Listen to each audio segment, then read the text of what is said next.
बातचीत हिंदी सिनेमा के मशहूर गीतकारों के साथ, जैसे आनंद बख्शी, इंदिवर, कमार जलालाबादी, गुलशन बावरा, हसन कमाल और माया गोविंद। आनंद भाई, आपने फिल्मी दुनिया में आने से पहले लिटरेचर का कुछ सहारा लिया था, कुछ शायरी यानी आपने लिटरेचर से भी पाई थी, या फौज छोड़ने के बाद आपके अंदर जो शायर था वो भर आया? ये क्या चमत्कार कैसे हुआ? शुरू कैसे किया आपने शायरी में कदम रखना? इस सिलसिले में अमीन भाई, मैं इतना कह सकता हूँ कि मेरी तालीम कुछ खास नहीं है और अदबी मुताला भी मेरा बहुत ही कम है। सिर्फ 2-4 ऐसे दोस्त लोग थे जिनसे मैं मिला जुला करता था, जैसे एक बड़े मशहूर शायर हुए हैं बिस्मिल सईदी। अच्छा। टोंक थे, रियाज टोंक थे।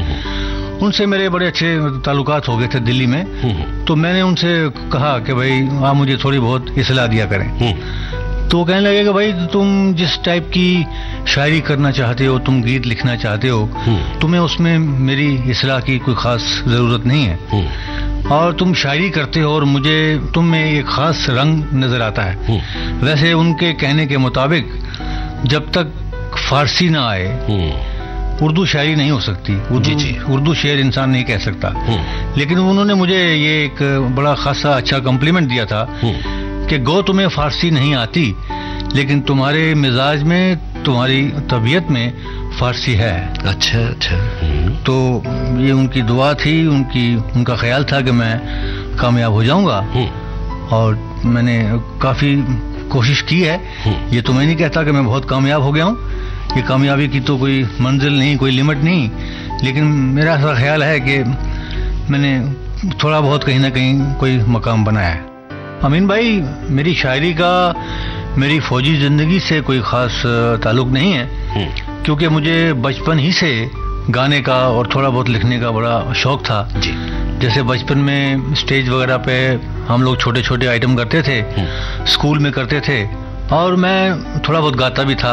गाने का मुझे बड़ा शौक था, और वही मेरा गाने का शौक आहिस्ता आहिस्ता कब लिखने में बदल गया ये ठीक से मुझे भी कुछ पता नहीं। अच्छा अच्छा। लेकिन मेरा हमेशा ऐसा ख्याल था कि मैं जब बड़ा हो जाऊंगा तो मैं बम्बई जाऊंगा, और बम्बई जाकर मैं फिल्मों में या तो गीत लिखूंगा या कुछ और काम कर लूंगा, लेकिन कुछ भी कर लूंगा, मैं बम्बई जाऊंगा जरूर। अच्छा। और बम्बई आकर जब मैंने काफी कोशिश की और काफी स्ट्रगल की। लेकिन आप फरमा रहे हैं बम्बई आकर, यानी फौज में भर्ती होने से पहले या बाद में? जी नहीं, इस दौरान में तो मैं फौज में चला गया था, और फौज में मैंने कुछ 10 एक बरस गुजारे हैं। अच्छा अच्छा। उन 10 बरसों के बाद मैं अपनी मुलाजमत छोड़ के, नौकरी छोड़ के मैं बम्बई चला आया। अच्छा अच्छा। और जाहिर है मुझे घर आकर कुछ ना कुछ काम तो करना ही था, और क्योंकि मुझे गीत लिखने का शौक था और बचपन से ये चीज मुझे अक्सर बड़ा ही बेचैन रखती थी जी जी, तो मैं इस शौक में बम्बई चला आया। और बम्बई आकर तो मैंने देखा कि भाई ये तो बड़ा लंबा चौड़ा शहर है, अनजान बस्ती है, यहाँ तो कोई हमें जानता भी नहीं। यहाँ ना रहने की जगह, ना सोने की जगह, ना खाने का ठिकाना, ना पीने का ठिकाना जी। तो 2 महीने की बड़ी ही भाग दौड़ के बाद मैं इस फैसले पे पहुंचा जी कि भाई ये अपना काम नहीं है, बख्शी साहब यहाँ से वापस चलो वरना मारे जाओगे।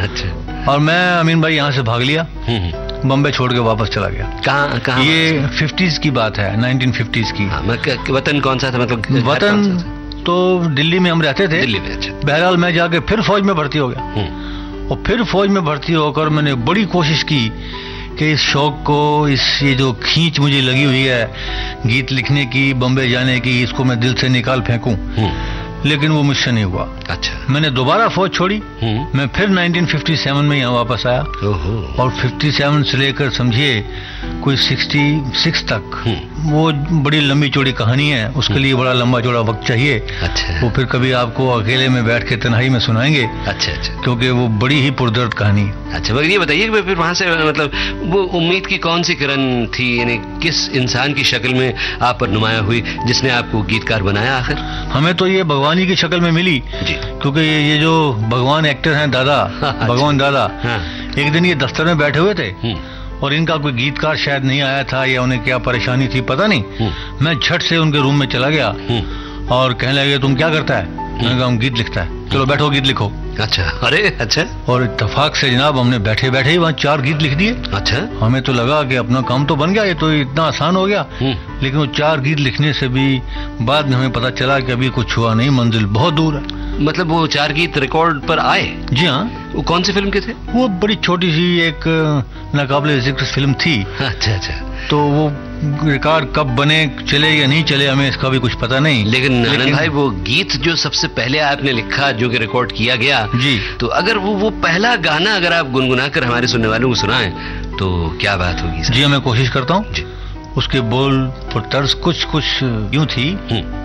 धरती तेरे लिए, तू है धरती के लिए, धरती तेरे लिए, तू है धरती के लिए, धरती के लाल न कर इतना मलाल, तू नहीं है कंगाल, तेरी दौलत है तेरे हौसले, धरती तेरे लिए, तू है धरती के लिए। कोई ऐसा गाना भी तो होगा जो कि आपने किसी चीज से या किसी ख्याल से या किसी लेखनी से प्रेरणा पाकर लिखा हो? हाँ अमीन साहब, ऐसा है। और मैं इसके लिए कस्बे वादे प्यार वफा। प्रेरणा कैसे पाई आपने, क्या हुआ ये तो बताइए। मैंने एक कविता पढ़ी थी। हाँ। ये थॉमस हार्डी की कविता है। अच्छा। अंग्रेजी की कविता है। कविता यूं है, कब्र के अंदर की आवाज सवाल करती है बाहर की आवाज से, क्योंकि उसे कुछ आहट सी महसूस हुई बाहर की आवाज की। कौन मेरी खबर पर कौन दस्तक दे रहा है, कौन मुझसे मिलने आया? बाहर की आवाज कहती है कि जब तुम इतना सब कुछ सुन सकती हो, अंदर रह के भी देख सकती हो, तो मुझे पहचानो मैं कौन हूँ। तो खबर के अंदर की आवाज कहती है मैंने पहचान लिया तुम्हें, तुम मेरे प्रेमी हो, तुम मुझसे मिलने आए हो, तुम मेरे बगैर एक पल भी तो नहीं रह सकते थे ना। अब मैं मर गई तो तुम कैसे रहोगे मुझसे बगैर मिले, तो तुम मुझसे मिलने चले आए। तो बाहर की आवाज ने कहा नहीं नहीं, मैं वो नहीं हूँ तुम्हारा प्रेमी, वो तो शादी करके अभी चर्च से निकल रहा है। ओहो, अच्छा। मैं तो कोई और ही हूँ, पहचानो। तो फिर कब्र के अंदर की आवाज ने कहा अच्छा मैं पहचान गई, तुम मेरी माँ हो, तुम मुझे बहुत प्यार करती थी। बोले नहीं, मैं तुम्हारी माँ भी नहीं हूँ, वो तो शराब पी के ताश खेल रही है। ओहो, अच्छा। फिर कब्र के अंदर की आवाज थोड़ी सी परेशान हुई और कहने लगी अब मैंने पहचान लिया, तुम मेरे पिता हो। नहीं, मैं तुम्हारा पिता भी नहीं हूँ भाई, वो तो गोल्फ खेल रहा है, अपने दोस्तों में हंस रहा है, मैं वो भी नहीं हूँ। तो कब्र के अंदर की आवाज बोली अच्छा अब मैं पहचान गई, तुम मेरे कुत्ते हो गए। बोली मैं कुत्ता तो जरूर हूँ तुम्हारा। देखा इंसान कितने बेरहम होते हैं, निष्ठुर होते हैं, और जानवर कितने वफादार होते हैं। तुम कम से कम मुझसे मिलने तो आए, लेकिन तुमने मेरी कब्र कैसे देख ली, कैसे मिलने चले आए तुम मुझसे?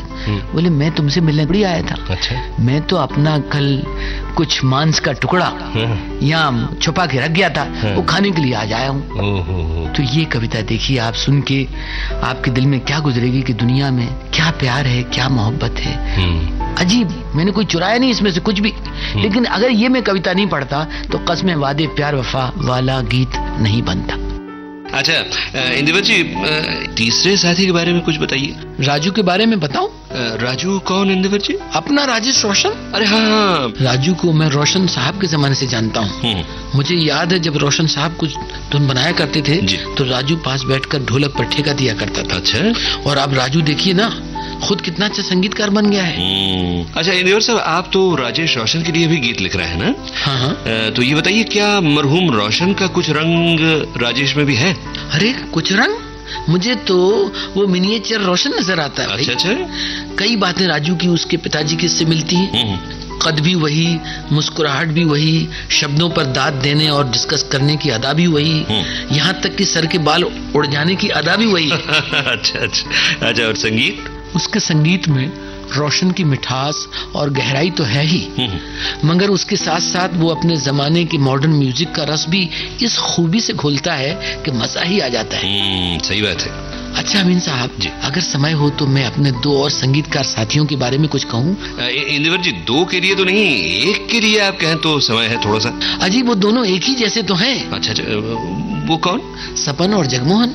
आहा, सपन और जगमोहन वाकई बहुत ही अच्छे संगीतकार हैं, हमेशा बड़ा ही ओरिजिनल संगीत देते हैं इंद्रवर साहब, जरूर बताइए उनके बारे में। मुझे इन्हें देखकर हमेशा ताज्जुब होता है कि ये इतने योग्य और सुलझे हुए संगीतकार होते हुए भी इतने आगे क्यों नहीं आए जितना कि ये डिजर्व करते हैं।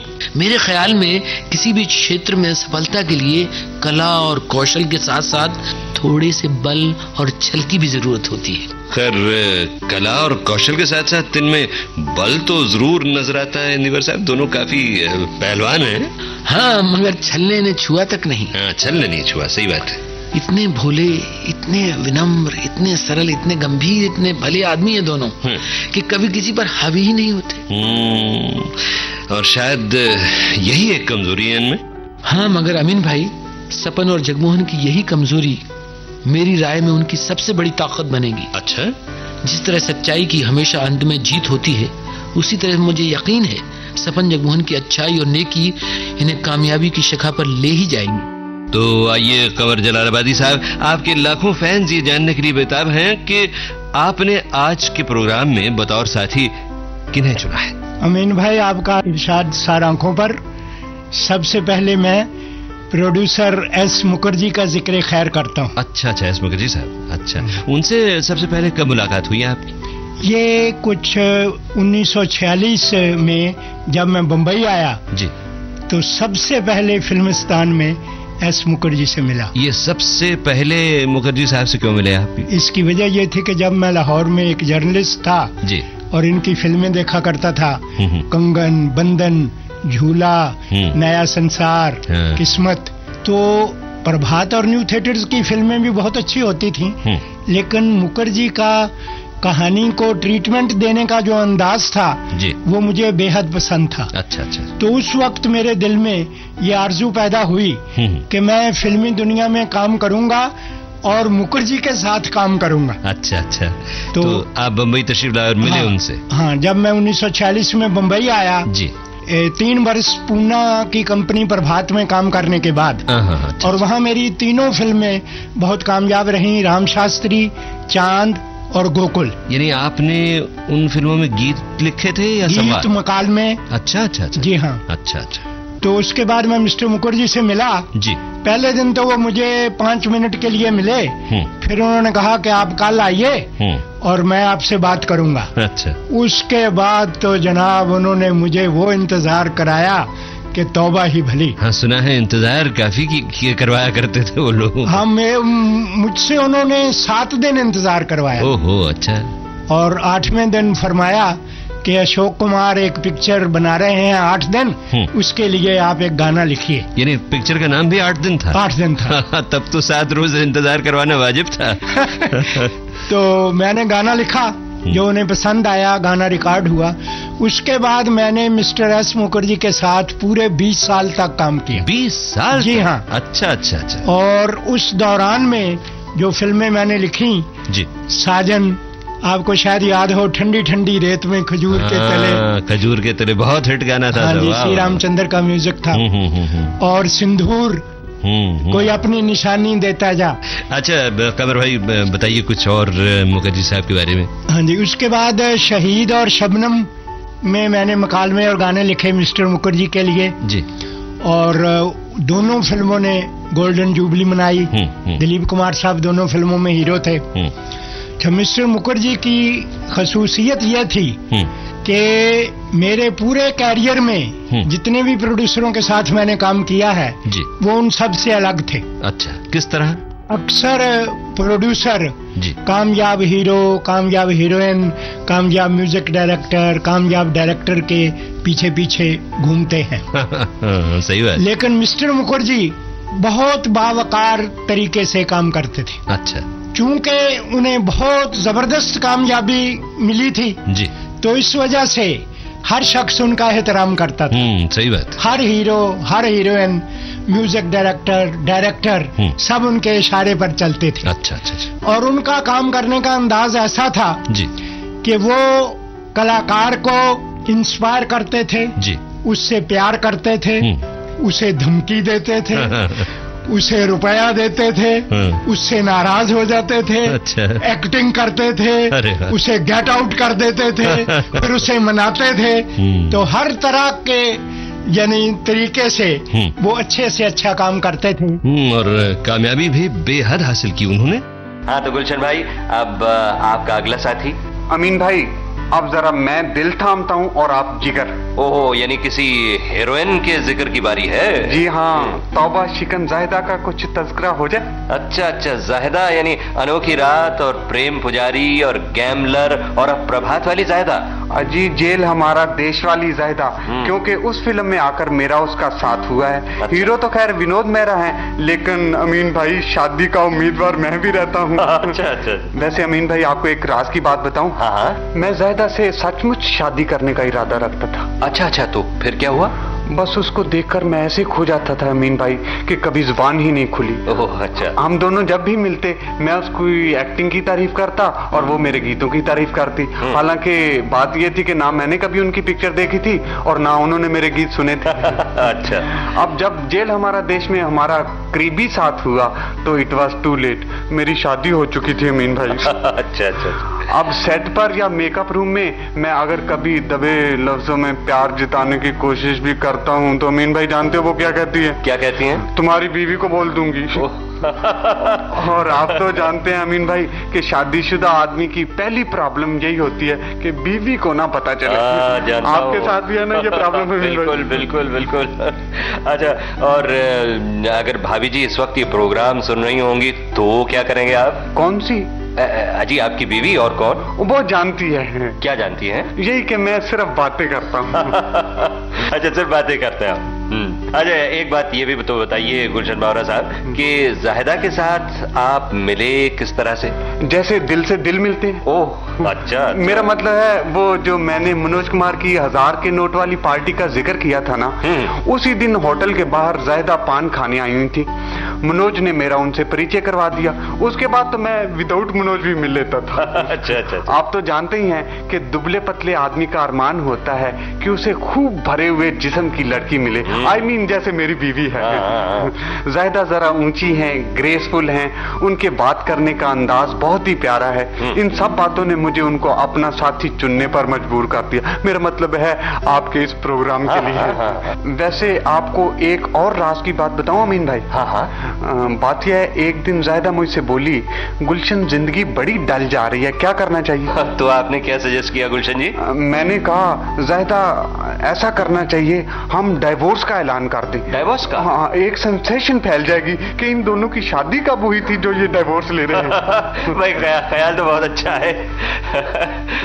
फिल्म निकाह जिसके हिट गाने आपने इतनी अच्छी तरह लिखे हैं वो B.R. चोपड़ा की फिल्म है और B.R. चोपड़ा साहब मुल्क के माने हुए फिल्म मेकर हैं। बहुत बड़ा इदारा है उनका, बहुत कामयाब इदारा है। तो बताइए आप इस इदारे में जो कि किले की तरह है इस इदारे में दाखिल कैसे हुए? वाकई बहुत मजबूत किला है जैसा कि आपने फरमाया, लेकिन एक बात, B.R. चोपड़ा साहब बहुत बड़े फिल्मसाज हैं और सब बातें तो लोग जानते ही हैं, लेकिन एक बात और भी है कि वो अदब शनास भी हैं। सही। और अच्छी शायरी को भी समझते हैं। ये मैं इसलिए नहीं कर रहा हूँ कि उन्होंने मुझे लिया, बल्कि आमतौर पर उनकी फिल्मों में गानों का मेयार हुआ करता था। लेकिन एक बड़ा दिलचस्प वाकया हुआ जिसके जरिए मैं उन तक पहुंचा।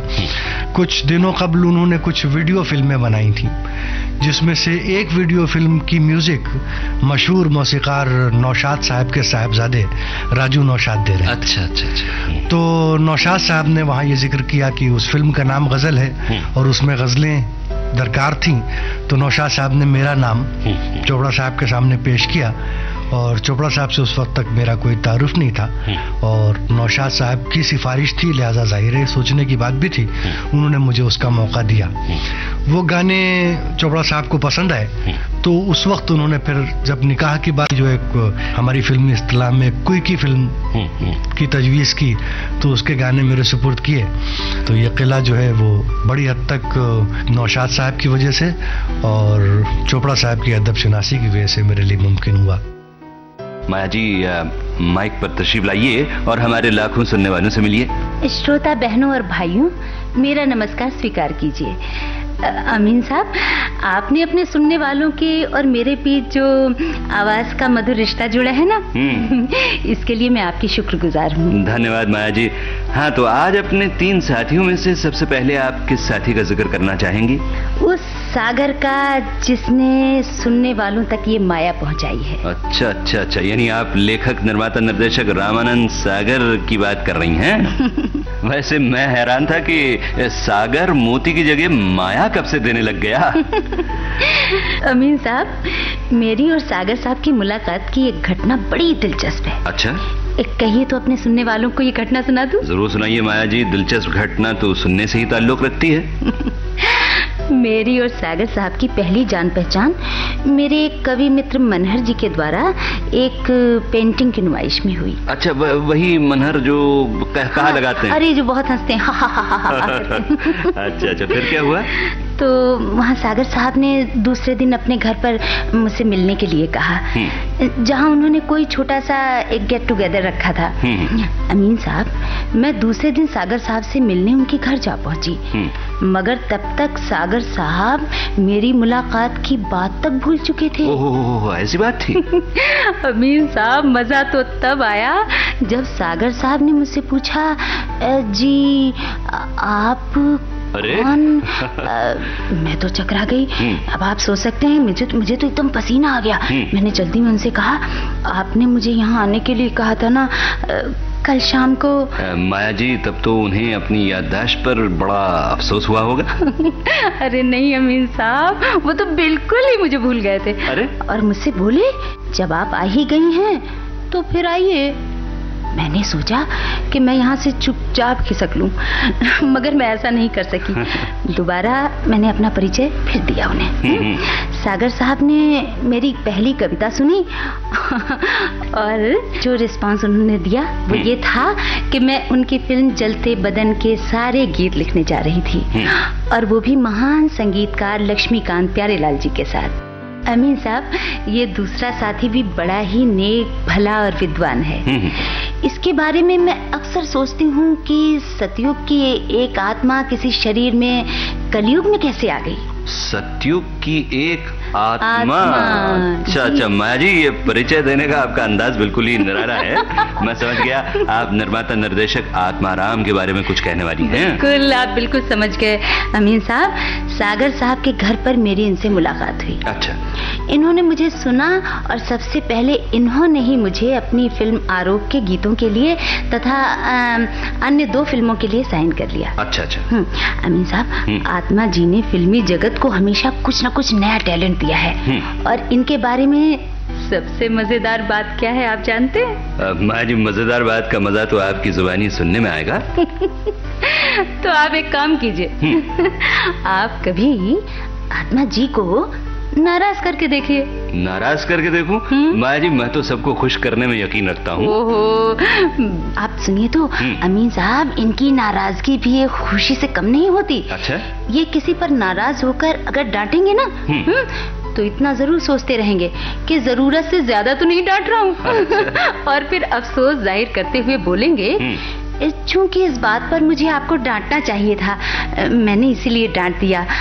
I am sorry. अरे वाह वाह माया जी, फिर तो इस हसीन नाराजगी से 2-4 होने के लिए मुझे भी कुछ करना पड़ेगा, कुछ तरीका सोचना पड़ेगा। अरे नहीं नहीं नहीं नहीं अमीन साहब, ऐसी बात नहीं है। वे तो बहुत सीधे साधे भले इंसान हैं। आप उन्हें नाराज मत करिएगा, क्योंकि मुझे ही नहीं, उनके यूनिट के जितने लोग हैं ना, उन सबको उनसे बहुत प्यार है। अच्छा? हाँ, और उनके स्वभाव से मतलब हमें खासकर मुझे बहुत प्यार उनके स्वभाव पर आता है।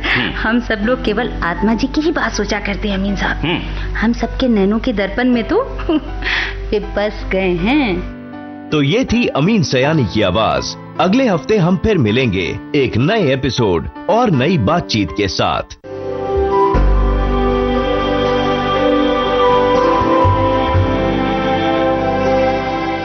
द लेजेंडरी अरुणा ईरानी जी हमारे साथ। नमस्कार। बहुत बहुत स्वागत। What a pleasure to have you in our studios. Thank you so much. हम अगर वहीं से शुरू करें, वही गलियारे पिताजी का वो ट्रूप जो था। हम छोटे छोटे थे जब हमारे फादर की ड्रामा कंपनी थी। जिंदगी में मुझे सिर्फ एक ही बात का दुख होता था कि मेरे फादर को हमेशा ये रियलाइज होता था, काश कि मेरा बड़ा बेटा होता तो उस पूरी फैमिली को देख लेता, मैं चैन से, मेरी डेथ होती, मैं मर सकता सुकून से।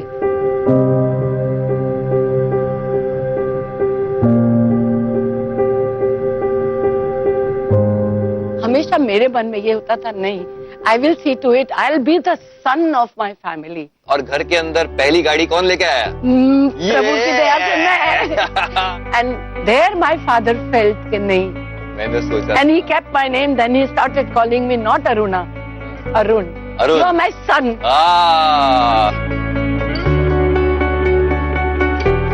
अच्छा, ये तो हम, ये कुछ प्राउड मोमेंट्स है, कुछ शैतानी के मोमेंट्स भी हम कवर करेंगे। यही वो उम्र होती है यहाँ पे कि पहली बार आपको एक अट्रैक्शन होता है किसी की ओर, या किसको आपकी तरफ हुआ, बताया जाएगा। हमारी स्कूल में एक लड़का पढ़ता था, प्रमोद खन्ना। अब क्या था कि मैं फीस नहीं दे पाती थी 6-6 महीने, तो टीचर मुझे बहुत पनिश करती थी। फिर प्रमोद क्या करता था कि फीस नहीं है तो लाके पैसे दे देता था, ये पैसे भर देते। How very sweet of him.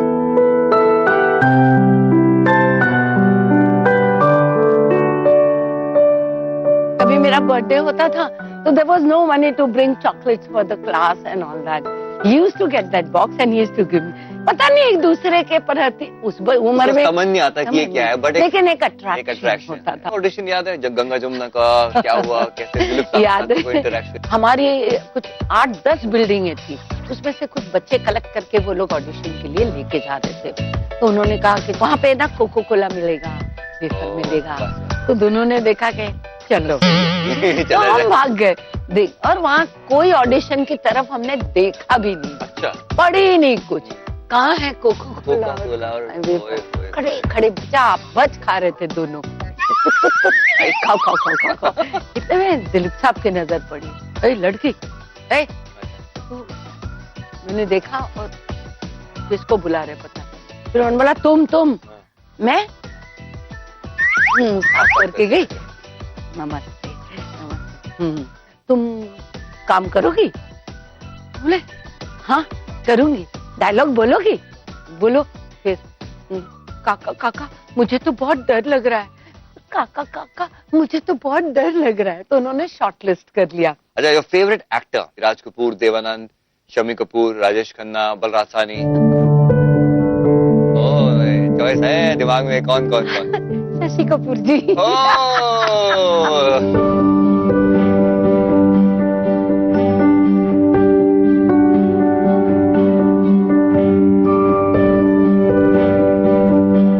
मैं बहुत छोटी थी, मैं स्कूल में थी तब फिल्म आई थी उनकी ब्रह्मपुत्र करके, चोपड़ा जी की फिल्म थी, और उसमें उनका सुहागरात का सीन था और वो टीका लगाया था, आज तक मेरी नजर।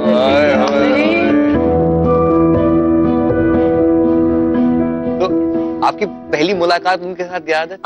हुई थी, हमने फकीरा फिल्म की थी साथ में। अच्छा। तो इन दैट फिल्म मैं वैम्प होती हूँ और मैं उनको हमेशा ल्योर करते रहती हूँ। एक सीन में I have to hug him, और तो हग करने के बाद चुपट के डायलॉग बोलती हूँ और इसे कम ऑन हटा देते हैं वो। तो एक रिहर्सल हुई, उसके बाद उनका टेक कर लिया। एक के बाद उन्होंने कहा ओके, मैंने कहा नहीं ओके, एक और। बोले क्यों? मैंने कहा शशि जी, आप अपनी फेवरेट हीरोइन के साथ लपटने के 10-10 रिटेक तो मेरे साथ तो एक करो यार।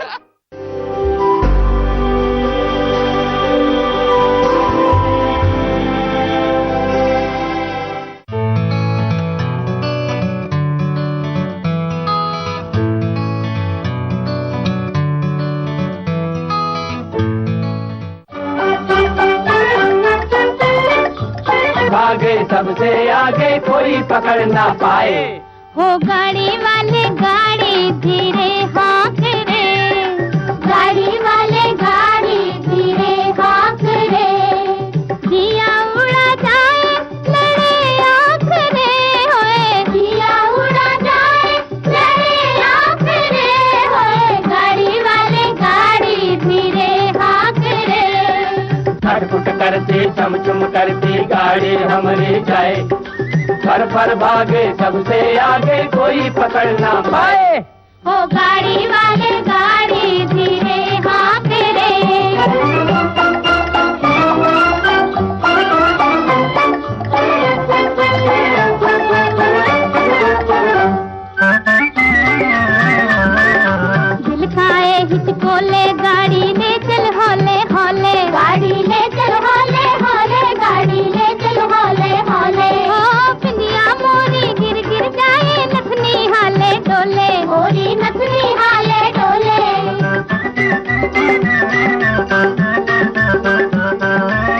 देख नजर ना लागे गोरी काहे मुखड़ा खोले, देख नजर ना लागे रे गोरी काहे मुखड़ा खोले।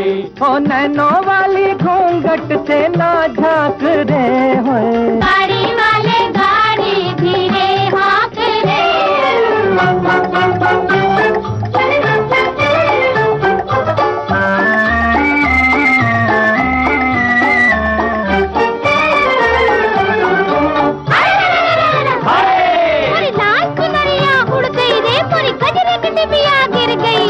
हवा में उड़ गई मोर चुनरिया, मिल गई तो से अखियां, बलमा मिल गई तो से अखियां, बलमा मिल गई तो से अखियां। हो गोर बदन मोर थर थर कांपे, धड़कन लागी छतियां, रामा धड़कन लागी छतियां।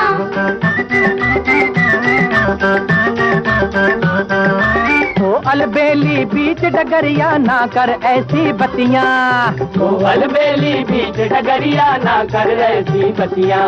ओ सुने सब लोग वाह कटे नाक रे होए, गाड़ी वाले गाड़ी धीरे हाँक रे।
बड़ी भोली हो ये भी ना जाना, कभी अपनों को नहीं कहते बेगाना। बड़ी भोली हो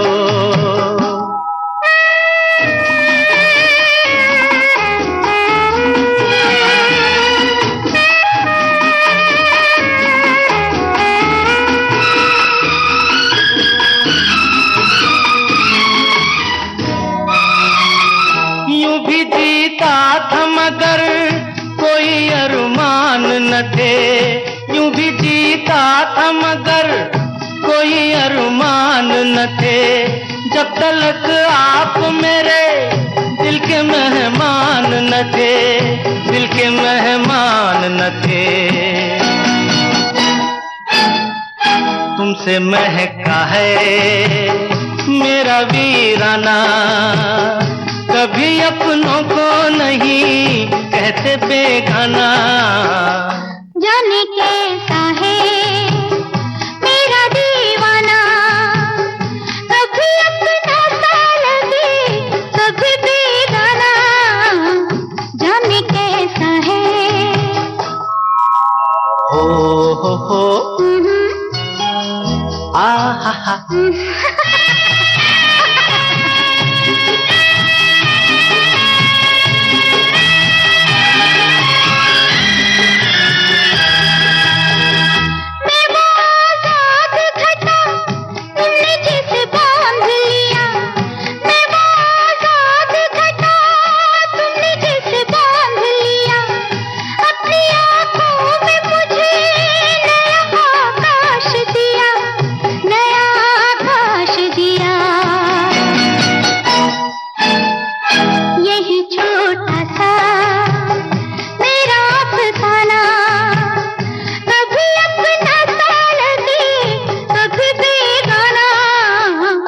बड़ी भोली हो ये भी ना जाना, कभी अपनों को नहीं कहते बेगाना, बड़ी भोली हो।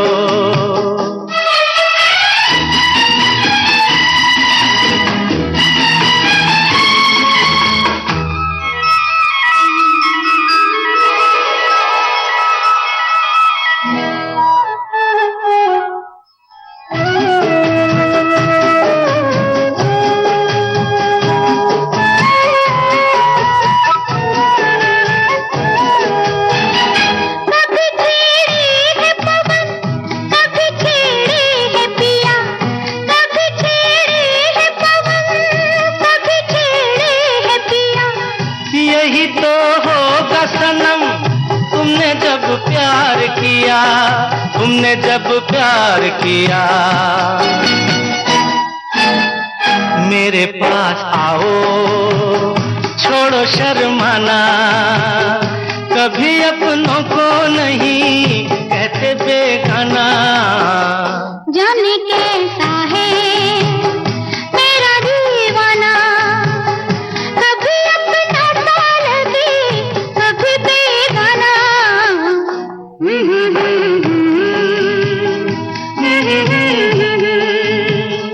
ला ला ला ला ला ला ला ला ला ला।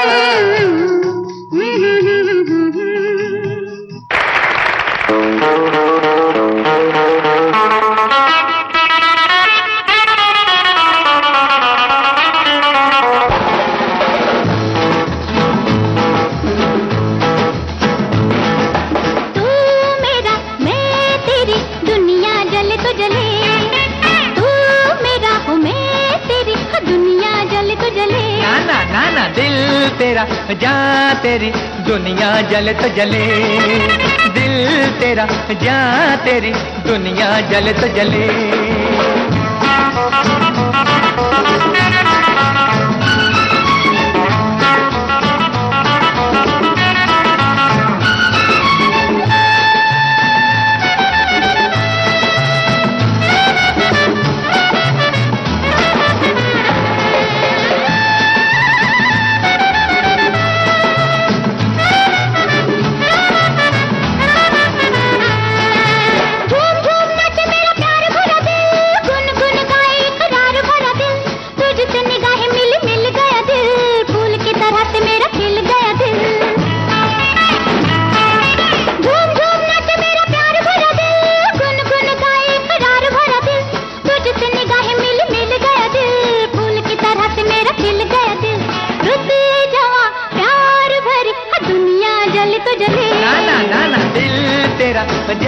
तेरी दुनिया जले तो जले। आहा आहा तू मेरा हो मैं तेरी हो दुनिया जले तो जले। ना ना ना ना ना, ना दिल तेरा जान तेरी दुनिया जले तो जले।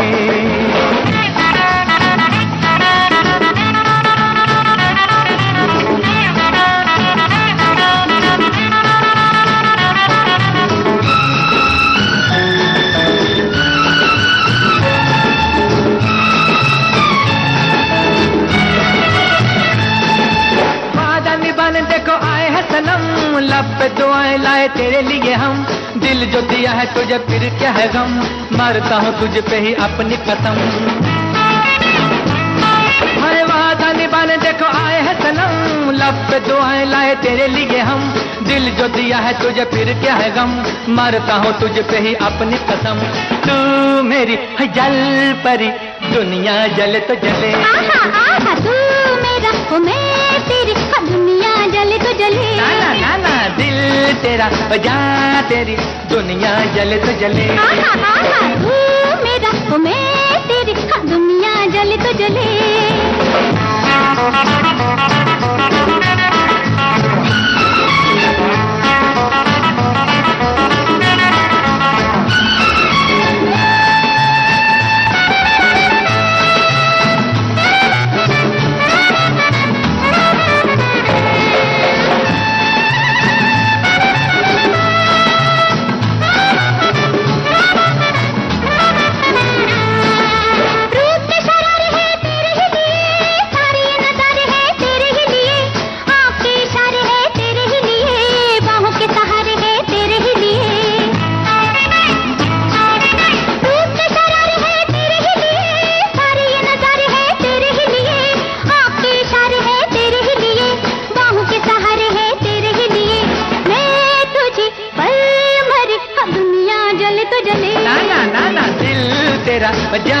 तेरी दुनिया जलत जले। आहा आहा तू मेरा हो मैं तेरी हो दुनिया जले तो जले। ना ना ना ना ना दिल तेरा जान तेरी दुनिया जलत जले।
झनक झनक तोरे बाजे पायलिया, झनक झनक तोरे बाजे पायलिया, प्रीत के गीत सुनाए पायलिया, झनक झनक तोरे बाजे पायलिया, झनक झनक तोरे बाजे पायलिया, प्रीत के गीत सुनाए पायलिया, जनक जनक तोरे बाजे पायलिया।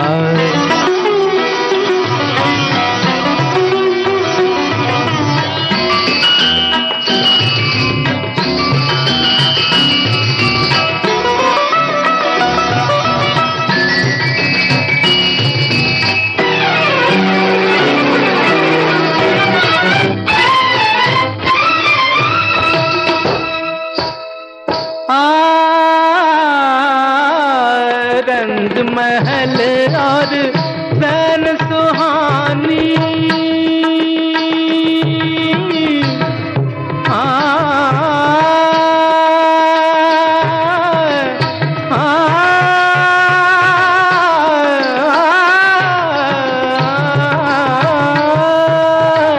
रंग महल और रैन सुहानी, छम छम नाचे मस्त जवानी, मैं लहरों में खोया जाऊं, मैं लहरों में खोया जाऊं, ऐसी धूम मचाए पायलिया, झनक झनक तोरे बाजे पायलिया, झनक झनक तोरे बाजे पायलिया, प्रीत के गीत सुनाए पायलिया, जनक जनक तोरे बाजे पायलिया।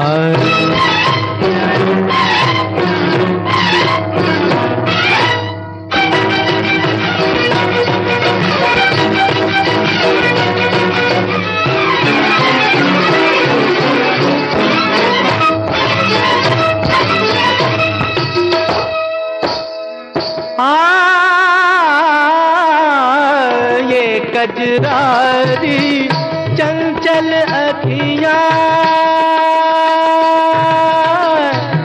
अखियां अखियां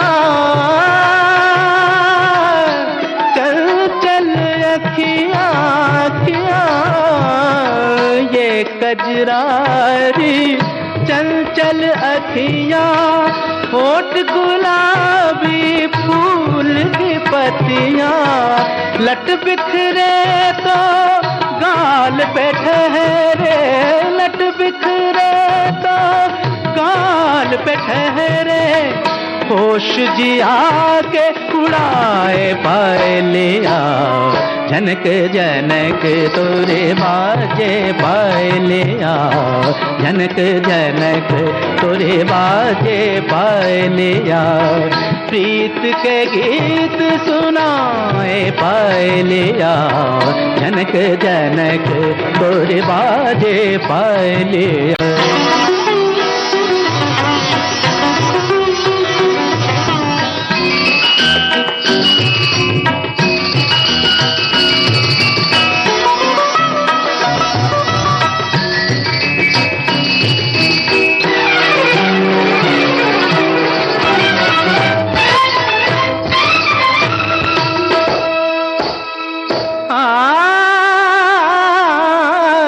इंद्रधनुष का लोट कमरिया, मबदा निदर दारे दानी मबदनि दरे दरे रे गनि गदनि निदर दनि द पदनि मा पदनि दरे गा मारे दनि पा। इंद्रधनुष का लोट कमरिया, वृंदावन की जैसे गुजरिया, भावनी रत से कर दे जादू, भावनी रत से कर दे जादू। आग में आग लगाए पायलिया, जनक जनक तोरे बाजे पायलिया, जनक जनक तोरे बाजे पायलिया। प्रीत के गीत सुनाए पायलिया, जनक जनक तो जनक जनक तोरे बाजे पायलिया। प्रीत के गीत सुनाए पायलिया, जनक जनक जनक जनक जनक जनक जनक तोरे बाजे पायलिया।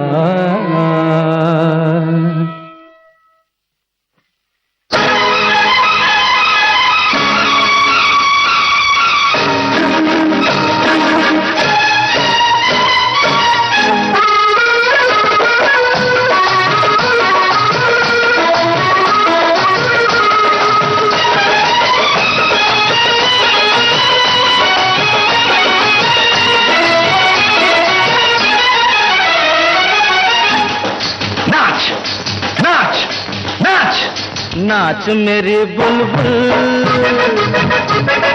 नाच मेरी बुलबुल के पैसा मिलेगा, कहाँ कदरदान हमें ऐसा मिलेगा। हे नाच मेरी बुलबुल के पैसा मिलेगा, कहाँ कदरदान हमें ऐसा मिलेगा। घुंघरू बना के पाँव में बांध ले, फिर मेहरबान हमें ऐसा मिलेगा। नाच मेरी बुलबुल, हे नाच मेरी बुलबुल के पैसा मिलेगा, कहाँ कदरदान हमें ऐसा मिलेगा।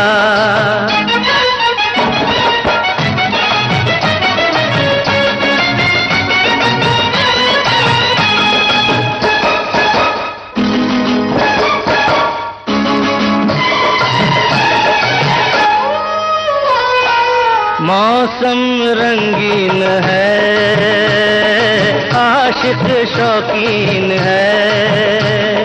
मौसम रंगीन है, आशिक शौकीन है, तो जो चाहे कर ले, मौका हसीन है। फिर कब नादान हमें ऐसा मिलेगा, ऐसा मिलेगा, ऐसा मिलेगा। नाच मेरी बुलबुल,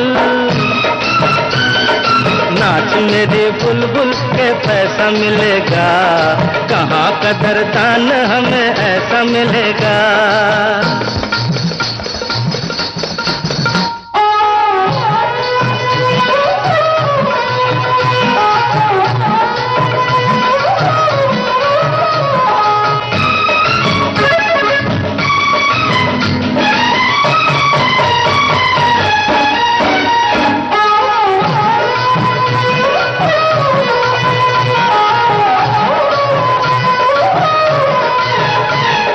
कितना प्यासा है ये पैसे वाला, कितना प्यासा है ये पैसे वाला, तो इसको पिला दे तू, ओ मस्ती का प्याला, कहीं अनजान हमें ऐसा मिलेगा, ऐसा मिलेगा, ऐसा मिलेगा। नाच मेरी बुलबुल, नाच मेरी बुलबुल, ये पैसा मिलेगा, कहाँ कदरदान हमें ऐसा मिलेगा।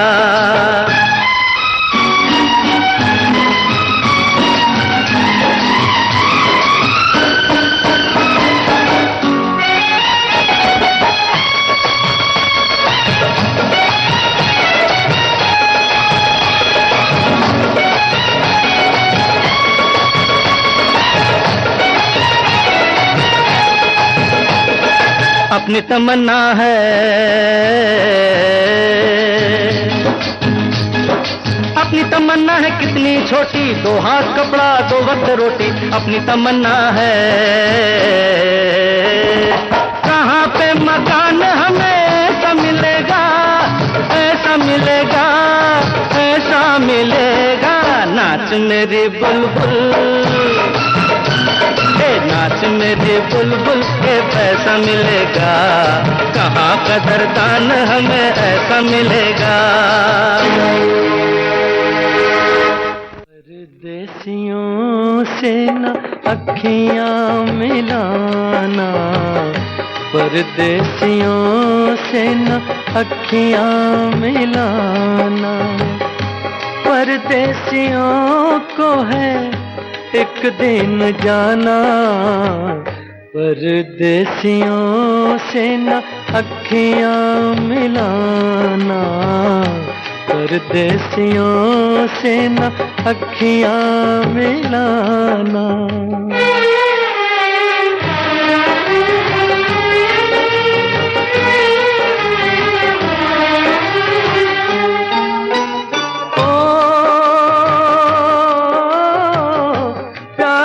से अपने ये नहीं होते, प्यार से अपने ये नहीं होते। ये पत्थर है ये नहीं रोते, ये पत्थर है ये नहीं रोते। इनके लिए ना आंसू बहाना है, परदेसियों से न अखियाँ मिलाना, परदेसियों से न अखियाँ मिलाना।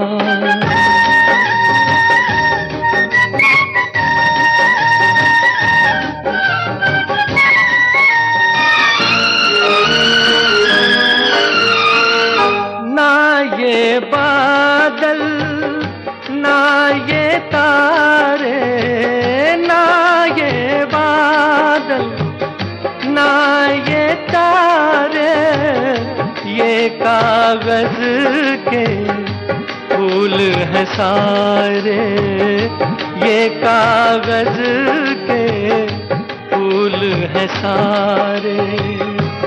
इन फूलों के ना बाग लगाना, परदेसियों से न अखियाँ मिलाना, परदेसियों से न अखियाँ मिलाना।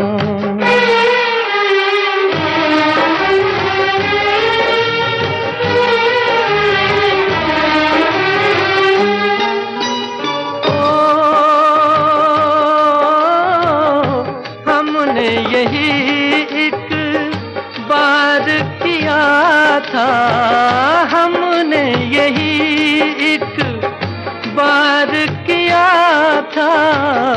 एक परदेसी से प्यार किया था, एक परदेसी से प्यार किया था। रो रो के कहता है दिल ये दीवाना, परदेसियों से न अखियाँ मिलाना, परदेसियों से न अखियाँ मिलाना। परदेसियों को है एक दिन जाना, परदेसियों से न अखियां मिलाना, परदेसियों से न अखियां मिलाना। तुम बिन जीवन कैसे बीता, पूछो मेरे दिल से, पूछो मेरे दिल से। तुम बिन जीवन कैसे बीता, पूछो मेरे दिल से, पूछो मेरे दिल से, पूछो मेरे दिल से, हाय पूछो मेरे दिल से।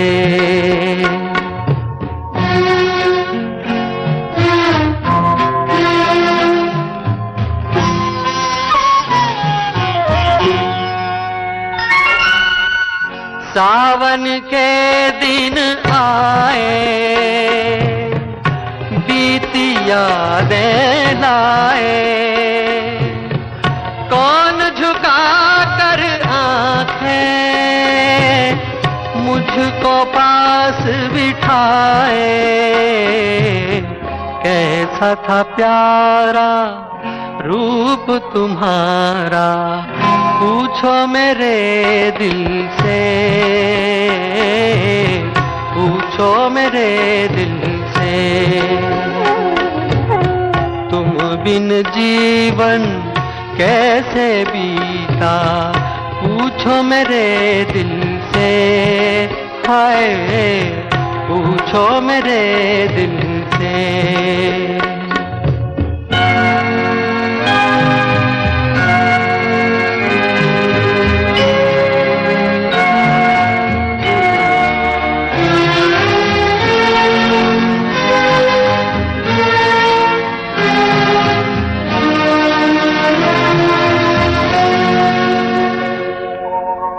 प्रेम का सागर हाय चारों तरफ लहराए, जितना आगे जाऊं गहरा होता जाए। गम के भंवर में क्या क्या डूबा, पूछो मेरे दिल से, पूछो मेरे दिल से। तुम बिन जीवन कैसे बीता, पूछो मेरे दिल से, हाय पूछो मेरे दिल से।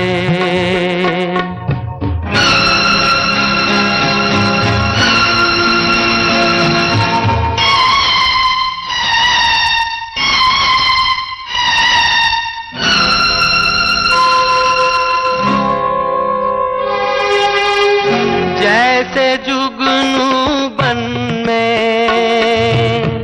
तू चमके असुवन में, बनकर फूल खिली हो जाने किस बगियन में। मैं अपनी किस्मत पे रोया, पूछो मेरे दिल से, हाय पूछो मेरे दिल से। तुम बिन जीवन कैसे बीता, पूछो मेरे दिल से, हाय पूछो मेरे दिल से।